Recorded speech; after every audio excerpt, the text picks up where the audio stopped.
Well, Senator Marsha Blackburn was very close to Charlie Kirk. Her grandson even tried to start a Turning Point USA chapter at his school. Blackburn was a guest earlier today on my national radio show. Senator, you could see on the president's face this was a really a gut punch to I think the entire nation, and I'm wondering how you were doing. I know you were very close with Charlie Kirk. Yes, indeed. I have spent many hours with Charlie Kirk speaking at Turning Point USA. I early on supported him and would speak at the Turning Point USA conferences and conventions and was looking forward to joining them again in December. And Charlie has just been so supportive. He was excited about things that I was working on and things that we were pushing forward. He would stay in constant contact. And I had just really spent a lot of time chatting with him recently on a couple of issues. We are just going to miss him desperately. And I just have prayed so for his family, so for those that had worked with him in Turning Point USA and those that were working with him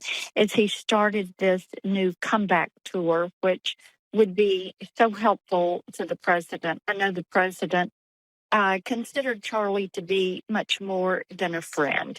He was a confidant and someone the president knew he could depend on. Senator, there is a lot of emotion right now, and I think the emotion is raw. There will come a time when we've got to figure out next steps and where do we go from here. But what do you tell the millions of young people on those college campuses and in high school that were drawn into the conservative movement as a result of Charlie and Turning Point?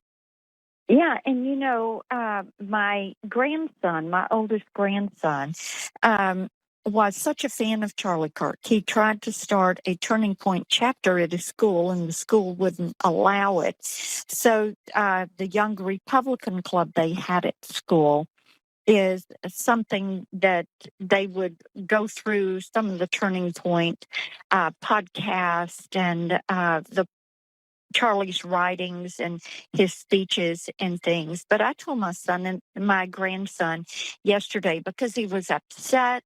Um, and let me back that up a little bit, Todd. When he tried to start that Turning Point chapter and the school wouldn't allow it, I texted Charlie to let him know.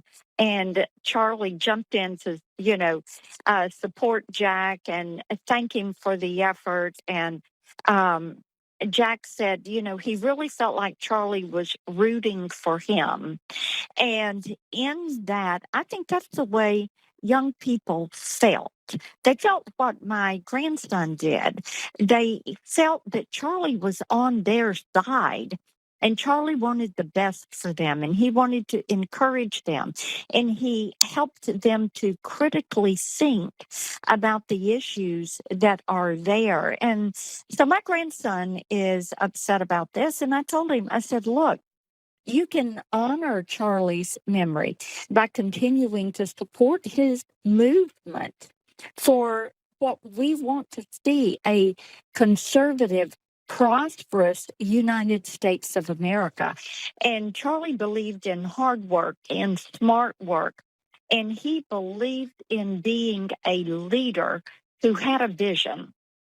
And I told my grandson, honor him by working hard, by working smart, by looking for those opportunities to be a leader, to dream those big dreams like Charlie did, and then find a way to make those dreams come true. That is how you honor his life and his legacy. Senator, we're Christians, and we cannot adapt the tactics of the left. And I think that Christianity is really at the heart and soul of what it actually means to be a conservative in this country. Just my opinion. But I do wonder what we need to do and what we need to say about this violence that is out there that's coming from the left. it is putting a lot of people in harm's way. What kind of a conversation do we need to have about that? And one of the things that would be helpful would be for our colleagues that are on the left to call for a halt to this vitriol and this conversation. And let's just stop referring to conservatives with all of these inappropriate names. I mean, you have people, I've been through a process, we're still going through it with someone that had an active death threat against me. And just, and they were riled up about things that they heard people say about me. And this is happening. You see it happened with President Trump. You see that it has happened with Charlie Kirk. It happened with Steve Scalise. It has happened with so many others that have had threats. We've talked about it, that there are more threats against members of Congress now than there has been in past years, and it's such an elevated threat.